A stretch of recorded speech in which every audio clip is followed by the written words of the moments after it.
Hey guys, look what I got.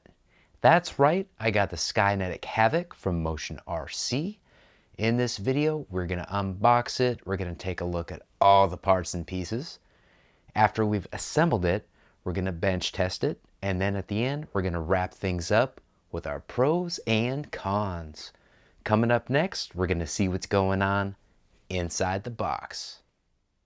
All right, guys, here's what it looks like inside the box. As you can see, we've got the number 18 there on the left, and we've got the Havok there on the right. You can see that loud and clear, even through that foam, somewhat transparent, thin foam. However, for me, that's a good indication you'll be able to see both of those things fairly easy in the air, depending on your airspeed, of course. If you're ripping around 100 miles an hour, which this thing apparently can do, you probably won't be able to see it. Maybe just the blur of those things, which I really look forward to if I'm being completely honest. All right, guys, coming up next, we're going to take everything outside of the box and spread it all around. All right, guys, here's a look at all the parts and pieces. Separated out here, there's a nice look at the fuselage. I may have to tip that to a different angle to allow you to appreciate how nice that thing is. Here's the top of the wing. We've got the elevator here. We've got our nose cone. It is metal. Can't really hear it through the plastic, I don't think, but it is metal. Got the prop. We have our battery tray. It is not formed yet. Just a few screws inside the battery tray. Should be just fine. There you go. There's a look at that. And this is what it looks like on the side of this. Very nice. I really like the colors on this stuff. Todd, you did great, man. All right, so I am not going to make this any longer than it has to be. Coming up next, you're going to see this thing all assembled. All right, guys, this thing was very easy to assemble, nice and quick, and it looks absolutely stunning, as I hope you can tell through the camera. If not, take my word for it. I'm kind of persnickety about stuff like that, and this thing looks great. Coming up next, we are going to move the control surfaces. Okay, so now we are going to do the control surfaces tests. As you can see, there's a ton of throw on the ailerons, and this is all stock. I think, pretty sure this is all 100% rates. So this thing has a lot of potential throw across the board. I talked to Wesley Miller of the Mary Boozer's RC channel, and I'm going to be using his recommended rates on the maiden flight. But for now, there is the throw at 100%, guys. Coming up next, I am going to see if I can hang on to this thing while I spool up the prop a little bit. That's coming up next. Since this is a pretty risky proposition, I'm not going to be turning things up too high, but I do want to let this thing rip, see if I can get a recording of this sound. Now, it may sound weird in here, I'm not sure. I'll know on the playback, but here we go, guys. Holy moly!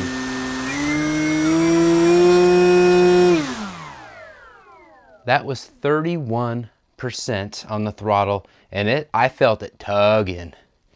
So that's cool, guys. All right, coming up next, we are going to do our pros and cons. All right, guys, we are going to do our pros and cons for the Skynetic Havok from Motion RC. Clearly, this thing is beautiful, so that is, the looks is an excellent pro. The paint is extremely robust. Without even wanting to test it, I tested the durability on this paint multiple times, moving this room to room.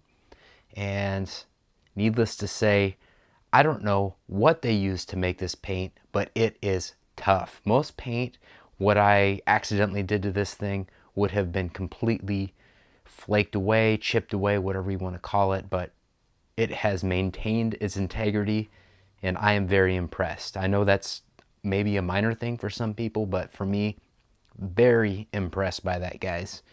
Another thing I'm impressed by is the large battery tray. Other planes in this class aren't necessarily known for having large battery trays for a variety of different battery options, and this one fits the bill to the nth degree in my opinion. Another thing where it is just engineered really well is with the carbon reinforcement. It is built like a tank with a foam, and then on top of that you've got carbon fiber running all over the main wings and through the fuse, all over the place, guys. It is incredible. And you'll really notice, you can't see it in here because of the way the lights are, but if you hold it up to sunlight, you can see the light shining through that, and it is very impressive. Gives you a lot of peace of mind too, especially when you want to do high G stuff. You don't have to worry with this plane. Your piloting skills may determine, or they will determine your fate, not a structural integrity issue. Let me put it that way. As provided you assemble this thing correctly. Little disclaimer in there, of course. And it's got a nice place to grip for underhanded tosses. Lots of square footage around the nose and the canopy area to give it a nice gentle toss at about 70% throttle is what I'm told. Please correct me if I'm wrong in the comments, but that's what I'm told. And the only con, and this is me just reaching, guys, I found that the battery bay install was just a little bit more overly complicated than it needed to be.